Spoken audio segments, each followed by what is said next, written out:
اسلام نظریہ صرف نہیں پیش کرتا، اسلام عملی مذہب ہے۔ اسلام اس تعلیم کی حمایت کرتا ہے جو عملی بھی ہو، مشاہدے میں بھی ہو۔ ایسے علوم کو داخل کر کے جو علوم عملی نہیں ہیں، مشاہدے میں نہیں ہیں، آج وہ اپنی افادیت، نافعیت کھو چکے ہیں، ان علوم کی آج مدارس میں ضرورت نہیں ہے۔ بسم اللہ الرحمن الرحیم، الحمدللہ حمدا کثیرا طیبا مبارکا کما یلیق بجلال وجہہ وعظمت شانہ وعلی کبریائہ، وأصلی وأسلم علی رسولہ النبی الأمی الکریم صلی اللہ علیہ وسلم وعلی آلہ واصحابہ وازواجہ وذریاتہ واہل بیتہ اجمعین ومن تبعہم الی یوم الدین، اما بعد، اعوذ باللہ من الشیطان الرجیم، بسم اللہ الرحمن الرحیم۔ اقرأ بسم ربک الذی خلق، خلق الانسان من علق، اقرأ وربک الاکرم الذی علم بالقلم، علم الانسان ما لم يعلم۔ وقال النبی صلی اللہ علیہ وسلم، طلب العلم فریضۃ علی کل مسلم، او کما قال علیہ الصلاۃ والسلام۔ محترم حضرات، اسلام کی ابتدا، اس کا آغاز علم سے ہوتا ہے۔ ہمارے چھوٹے طلباء بھی اس بات سے واقف ہیں کہ غار حرا میں سب سے پہلے جو وحی آئی وہ تعلیم سے متعلق ہی تھی۔ گویا نبی اکرم صلی اللہ علیہ وسلم کی نبوت کا آغاز، دین محمدی کا آغاز اور اس کی شروعات علم سے ہوتی ہے۔ اس سے علم کی اہمیت، اس کی عظمت، اس کی رفعت و بلندی، اس کے مقام کا اندازہ لگایا جا سکتا ہے۔ دونوں کو، یعنی اسلام کو اور تعلیم کو الگ نہیں کیا جا سکتا۔ اگر علم نہیں ہے تو حقیقت یہ ہے کہ وہ مومن بھی نہیں ہو سکتا۔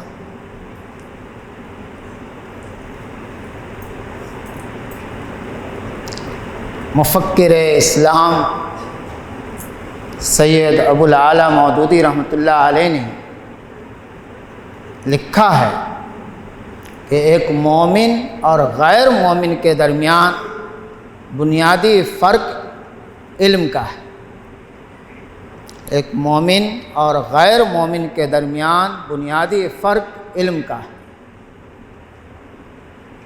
قرآن نے بھی اس بات کی طرف زور دیا ہے اور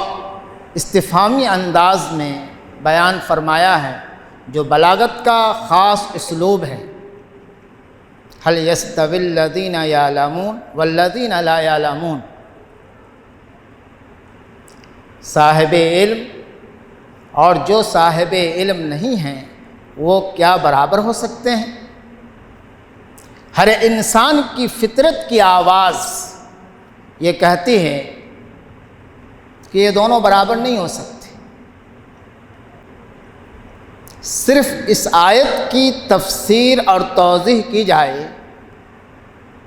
تو اس کے لیے ایک جامع کتاب کی ضرورت ہے، لیکن وقت اس کا نہیں ہے کہ اس کی تفصیل اور توضیح کی جائے۔ لیکن یہ استفہامی انداز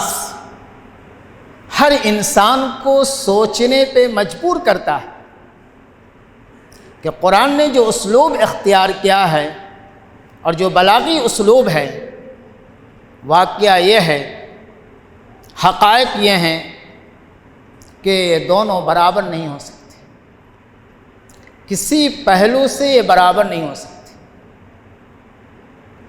نہ اپنی ترقی کے اعتبار سے، نہ اپنے علم اور عمل کے اعتبار سے، یا دنیا کے جس طبقے سے ان کا تعلق ہو، وہ بغیر علم کے عروج کی منزل کو طے نہیں کر سکتے۔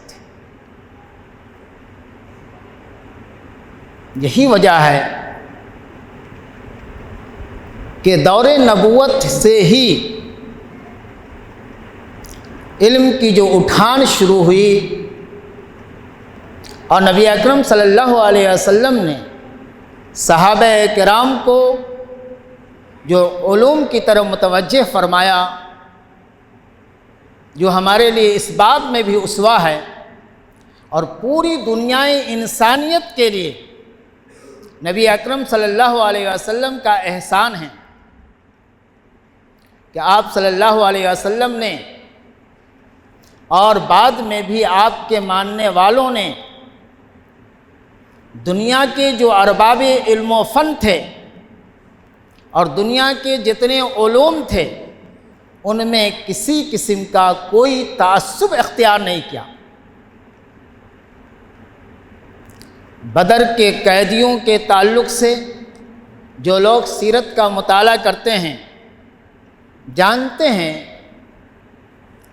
کہ نبی اکرم صلی اللہ علیہ وسلم نے بدر کے قیدیوں کی آزادی کے لیے ایک شک یہ بھی رکھی کہ جو لوگ صحابہ کرام کو کتابت وغیرہ کے علوم سکھا دیں گے ان کو رہا کر دیا جائے گا۔ چنانچہ صحابہ کرام نے کتابت سیکھی،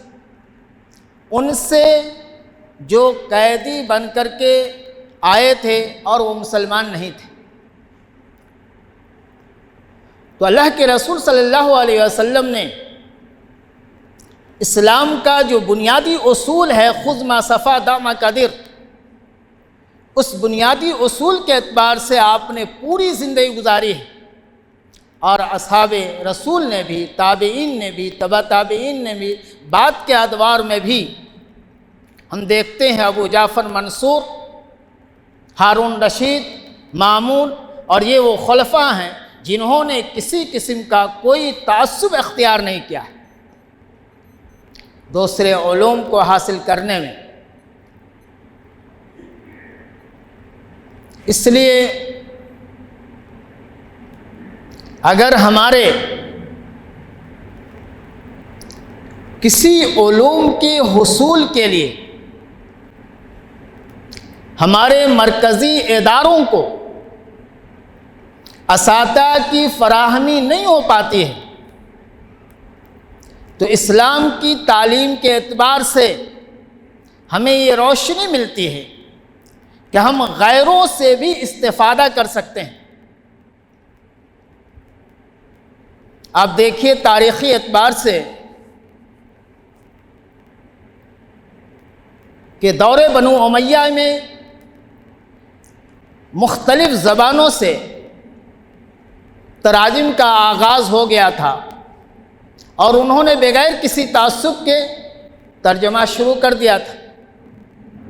لیکن باضابطہ جو علوم کی آبیاری ہوئی ہے اور منظم طریقے سے علوم کی اشاعت ہوئی، عباسی دور میں ہوئی، جس کی شاہکار تصنیف ہمارے طلبہ کلیلہ دمنہ کی شکل میں پڑھتے ہیں۔ یہ عباسی دور کی شاہکار کتاب ہے۔ ابو جعفر منصور نے مختلف زبانوں سے تراجم کی طرف سب سے پہلے انہوں نے ابتدا کی اور اس کو آگے بڑھایا۔ ہارون رشید نے اور اوج کمال تک پہنچایا مامون نے۔ مامون جملہ علوم اسلامیہ کا ماہر، فن طب، فن فلسفہ، حیات، نجوم، تمام علوم کا وہ ماہر تھا۔ اگر ان کی نسبت بادشاہت کی طرف نہ ہوتی تو دنیا ان کو ایک بڑے عالم کی حیثیت سے جانتی۔ انہوں نے مختلف زبانوں سے، خواہ وہ عبرانی ہو، لاطینی ہو، سریانی ہو، ہندی ہو، تمام زبانوں سے انہوں نے تراجم کرائے، اور یہ تراجم ترجمہ کرنے والے لوگ مسلمان نہیں تھے، بلکہ ان کی تعداد بہت ہی معمولی تھی۔ یہ سب کے سب یہودی، عیسائی، سابی اور ہندو تھے، جن سے انہوں نے مختلف زبانوں سے ترجمے کرائے۔ آج علوم کے احیاء اور اس کی نشأت ثانیہ کے لیے ضروری ہے کہ ہم علم کی طرف وہ توجہ کریں جس توجہ کی آج ضرورت ہے۔ بدقسمتی یہ ہے کہ جب سے علمی زوال شروع ہوا تو ہمارے اساتذہ اپنی کمی کو چھپانے کے لیے، یہ میں بے بات کہہ رہا ہوں، مجھے اس بات کے کہنے میں کوئی خوف نہیں ہے کہ ہمارے اساتذہ چاہے جس ادارے کے سے متعلق ہوں، اپنی کمی کو چھپانے کے لیے طلباء کی کمزوری کے شاکی رہے، ان کا شکوہ کرتے رہے۔ طلباء نہیں سمجھتے، طلباء میں کمی آ گئی ہے۔ ہمارے اساتذہ میں مولانا رحمۃ اللہ عصری صاحب اس کے قائل نہیں ہیں، ہمیشہ اس بات کی تردید کرتے ہیں کہ ہم اپنی کمی کو دیکھیں، نہ یہ کہ طلباء کی کمی کو۔ یہ کمی ہماری ہے، اور اس کمی کی وجہ سے نیچے زوال کی طرف ہم دن بدن بڑھتے چلے گئے۔ ہم نے تجربہ کیا ہے، جن بچوں کو اور جن بوڑھوں کو الف بے تے سے پڑھایا گیا، انہوں نے ویسے ہی پڑھا، الف بے تے سے جیم ہے خے دال۔ لیکن آج جب نورانی قاعدہ شاہ ابرار الحق ہردوئی کے ذریعے سے آیا اور پوری دنیا میں اس کے طرز بدل دیے گئے اور پڑھا جانے لگا الف با تا ثا، تو سب نے الف با تا سا پڑھنا شروع کر دیا۔ اس کا مطلب یہ ہے کہ اسلوب اساتذہ کے طلباء پر منتقل ہوتے ہیں، نہ یہ کہ طلباء خود سے پہلے، وہ تو خالی اس ذہن ہے، ان کو تو پہلے سے کچھ بھی نہیں آتا۔ جیسے ہم اس کو پڑھائیں گے، جس طریقے سے پڑھائیں گے، اس طریقے سے وہ پڑھیں گے۔ تو یہ کمی اساتذہ کی ہوتی ہے، اپنی کمی کو چھپانے کے لیے طلباء پر یہ الزام عائد کرتے ہیں، اور جس کے نتیجے میں کتابوں کی تسہیل ہوتی چلی گئی، آسان سے آسان تر کتابیں لکھی جاتی رہ گئی، جس کے نتیجے میں علمی زوال آیا ہے۔ اور ایسا زوال آیا ہے کہ آج مدارس کے لوگ اس پہلو سے اگر نہیں سوچے اور انہوں نے غور نہیں کیا اور متون کے حصے کو اپنے نصاب کا حصہ نہیں بنایا، اور اشعار عرب اور دور جاہلیت کے اشعار جو ہیں ان کو اپنے نصاب کا حصہ نہیں بنایا، تاریخ اور جغرافیہ، حیات، ہندسہ، ان علوم کو اگر انہوں نے نہیں بنایا، تو پہلے دن سے تو جو مدرسے میں داخل ہوتا ہے وہ تو دنیاوی اعتبار سے کمزور ہو ہی جاتا ہے۔ دنیا کے جو ماحول بدل چکے ہیں اور پوری دنیا کا جو جغرافیہ بدل چکا ہے، اس اعتبار سے وہ بیچارہ دین کا بھی نہیں رہتا، دھوبی کا گدھا نہ گھر کا نہ گھاٹ کا، کہیں کا وہ نہیں رہتا۔ اس لیے ضرورت اس بات کی ہے تمام مدارس اسلامیہ کو کہ اپنے نصاب میں کبھی بھی تسہیل کی کوشش نہ کریں، چونکہ میں نے پہلے بھی یہ کہا ہے کہ یہ جامعۃ الفلاح کا جو یہ ممبر و محراب ہے، اس سے پوری دنیا میں آواز جاتی ہے۔ اس لیے میں یہ وہ باتیں کہہ رہا ہوں جس کی بنیاد پر یہ زوال آیا ہے اور مدارس اپنی قیمت کھوتے ہوئے چلے جائیں گے۔ ضرورت اس بات کی ہے کہ نہ سالوں کی تخفیف ہو، دنیا سے مرعوب ہو کر ہم نے سالوں کی تخفیف کرنا شروع کر دیا۔ ان سالوں کی تخفیف میں ہم کیا پڑھا دیں گے؟ ہم ان سالوں کی تخفیف سے کچھ پڑھا نہیں سکتے، بلکہ علمی گھل لگا سکتے ہیں، علم میں کمزوری پیدا کر سکتے ہیں، علمی زوال پیدا کر سکتے ہیں، علم میں ترقی اور عروج پیدا نہیں ہو سکتا۔ ضرورت اس بات کی ہے کہ جس طریقے سے نبی اکرم صلی اللہ علیہ وسلم نے اپنے سامنے صرف قرآن کو آئیڈیل بنا کر، اور اصحاب رسول نے قرآن اور حدیث کو، سنت رسول کو آئیڈیل بنا کر جس طریقے سے دنیا میں آگے بڑھے، اور صرف وہ بڑھے ہی نہیں بلکہ دنیا کو ایک شعور دیا، دنیا کو سمجھنے کے لیے ایک سوچی سمجھی چیزیں عطا فرمائیں۔ پوری دنیا کے حکمراں آج بھی حضرت عمر فاروق رضی اللہ تعالیٰ عنہ کے غلام ہیں، اس پہلو سے کہ انہوں نے جو چیزیں ایجاد کی اور جن چیزوں کی بنیاد رکھی، یہ ان کی خود کی کوششیں تھیں، ان کی ایجادات تھیں، ان کا غور فکر کا نتیجہ تھا، ان کے اجتہادات تھے۔ مطالعہ کیجئے الفاروق کا، اندازہ ہوگا علامہ شبلی نعمانی رحمۃ اللہ علیہ نے جس انداز سے لکھا ہے اور اس کو بیان کیا ہے، اندازہ ہوتا ہے کہ واقعی حضرت فاروق اعظم نے دنیا کو کیا دیا ہے، حکمرانی کا نظام کس طرح سے ہوتا ہے، دنیا کس طرح سے عروج کی طرف جاتی ہے، دنیا کے اوپر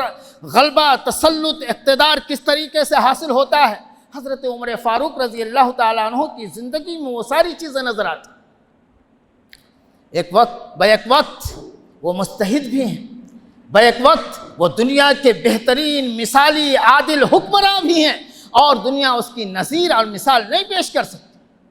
تو حضرت عمر فاروق رضی اللہ تعالیٰ عنہ ہوں یا بعد کے ادوار میں ائمہ کرام کی زندگیوں کو دیکھیے، ان اکابر نے کس طریقے سے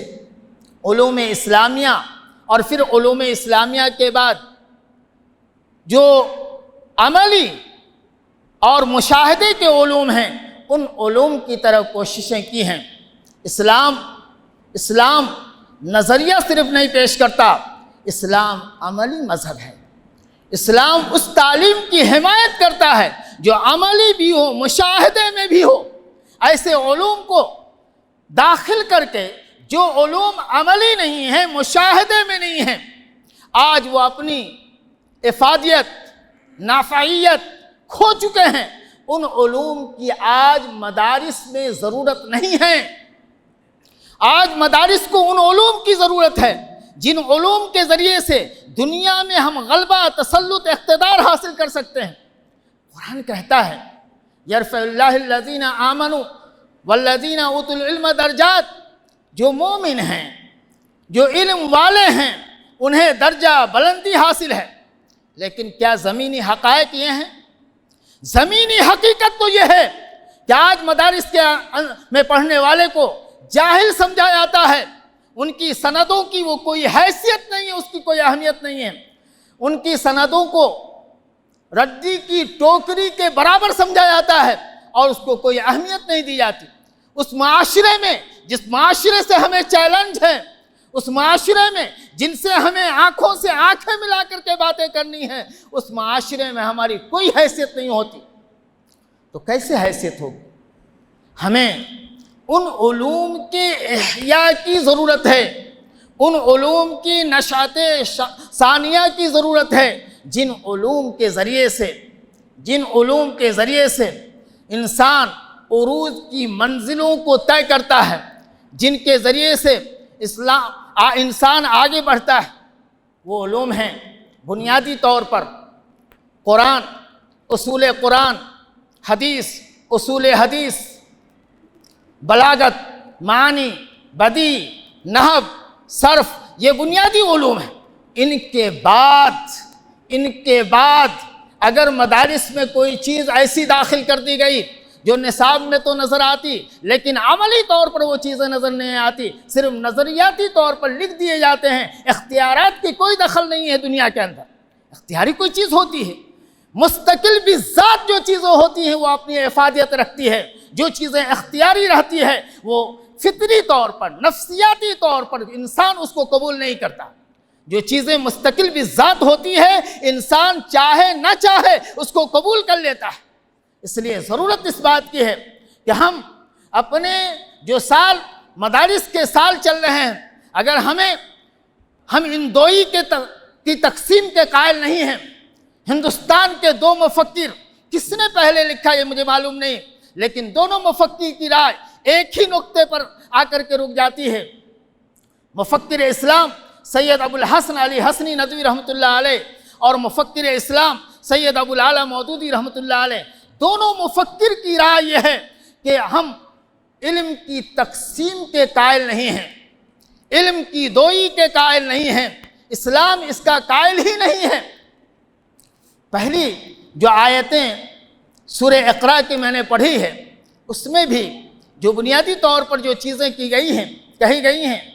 وہ علم حاصل کرنے کے آداب، اس کے اندر جہاں علم کی اہمیت بتائی گئی ہے وہاں علم کے آداب بھی بتائے گئے کہ ہم علم حاصل کریں، اللہ اس کے رسول کی تعلیم کا استحضار کرتے ہو۔ صاحب علم اگر خوف خدا رکھتا ہے، اللہ کا ڈر اس کے اندر ہے، خشیت اس کے اندر ہے، تو واقعی وہ علوم چاہے کوئی بھی علوم ہو ان علوم سے فائدہ اٹھا سکتا ہے اور اپنے آپ کو اس سے آگے بڑھ کر کے سوچ سکتا ہے۔ یہ کہا جاتا ہے کہ مدارس کے لوگ پیچھے جا رہے ہیں، دقیانوس ہیں، قدامت پسند ہیں۔ یہ کیوں کہا جاتا ہے؟ سوچنا چاہیے۔ یہ اس لیے کہا جاتا ہے کہ ہم نے جو افادی علوم تھے جن سے دنیا کو فائدہ حاصل ہو سکتا تھا ان علوم کی طرف ہم نے توجہ نہیں کی، جس کے نتیجے میں ہم پر یہ الزام عائد کیا جاتا ہے۔ جبکہ حقیقت یہ ہے کہ کبھی بھی کسی نے بھی دنیاوی علوم سے انکار نہیں کیا ہے۔ جب انگریزوں سے مخالفت تھی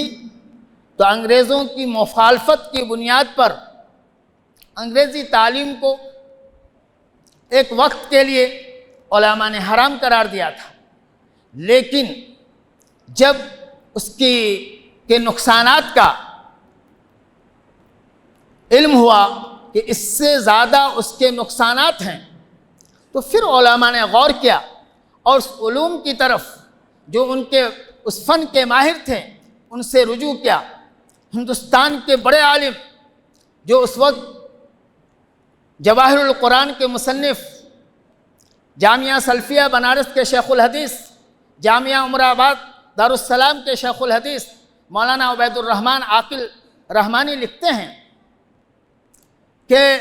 میں جب بنارس میں تھا تو انگریزی تعلیم کو اس طرح سے شجر ممنوع قرار دیا گیا تھا کہ میں وہاں پڑھ نہیں سکتا تھا،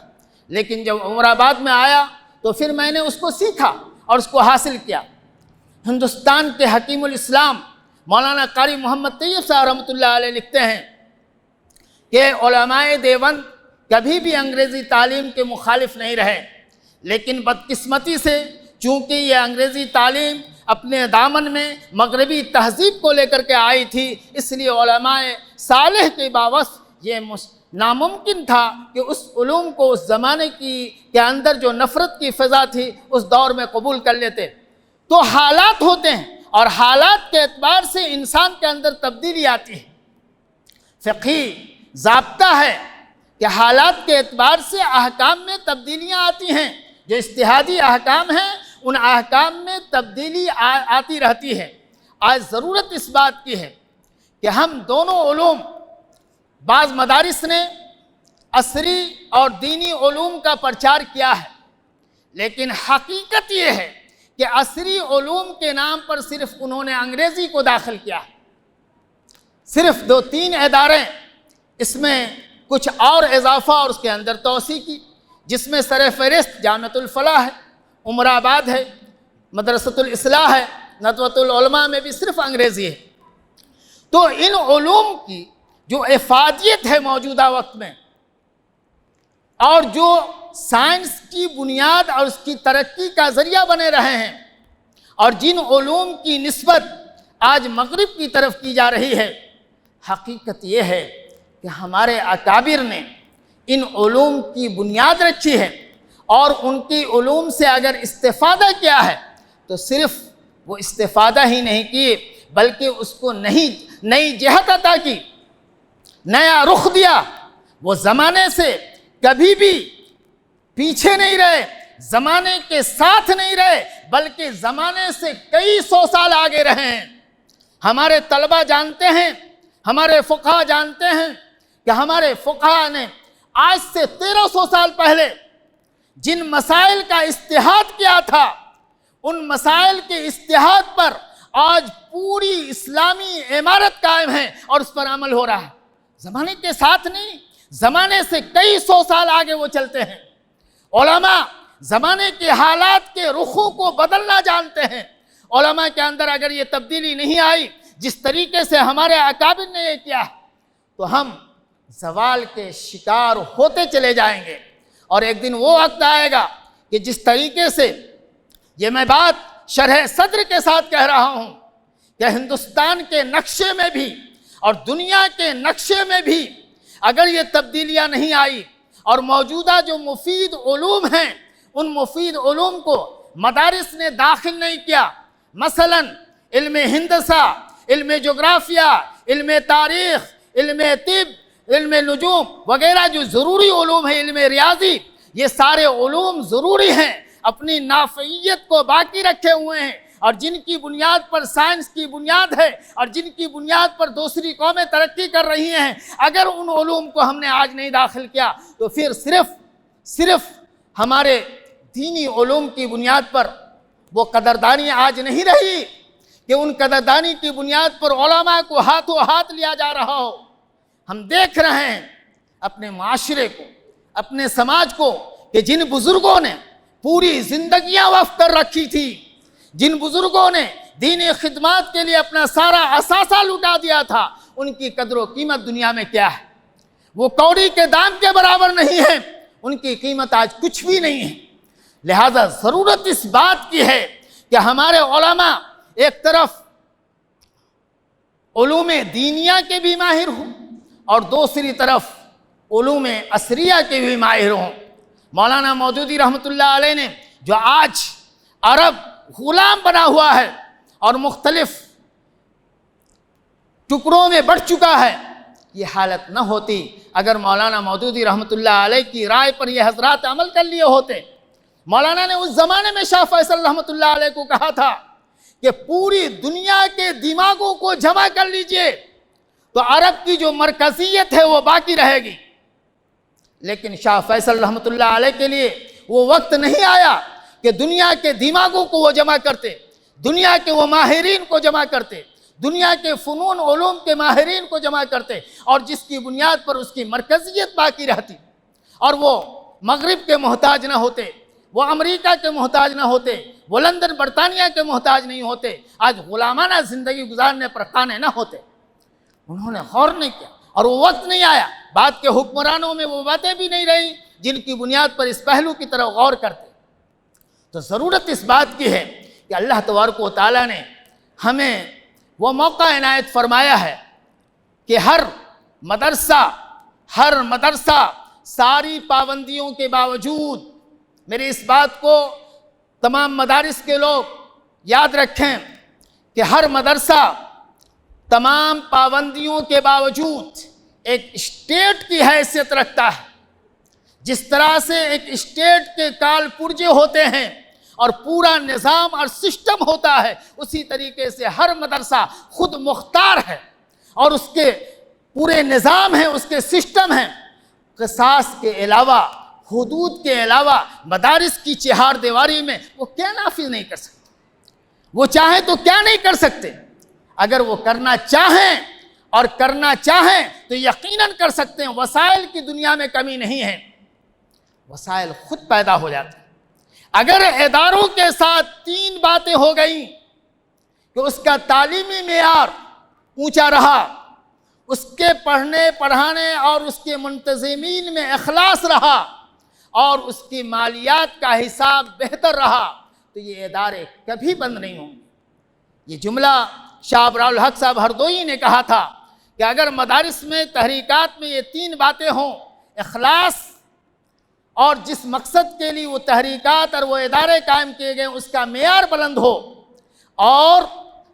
اس کا حساب و کتاب صاف ہو، تو پھر یہ ادارے، یہ تحریکات بند نہیں ہو سکتے، یہ ترقی کی منزل کو طے کرتے چلے جائیں گے۔ اللہ تبارک و تعالیٰ سے دعا ہے کہ ہم نئے سرے سے سوچیں، غور کریں، اپنے نصاب کے اندر تبدیلی لانے کی کوشش کریں، سالوں کی تخفیف دوسروں سے مرعوب ہو کر نہ کریں، بلکہ سالوں میں اضافوں کی ضرورت ہو تو اضافے کریں اور اپنے بچوں کو وہ علوم عطا فرمائیں۔ کتنی قربانیاں دی ہیں ہمارے اکابر نے، ایک ایک حدیث کے لیے سینکڑوں میلوں کا سفر کیا ہے۔ آپ سنتے ہیں امام بخاری نے 4 لاکھ احادیث سے چند احادیث کا 7,500 حدیث کا انتخاب کیا۔ یہ 4 لاکھ حدیثیں کون سی تھی؟ یہ طرق تھے، یہ واسطے تھے کہ ایک ایک حدیث کے لیے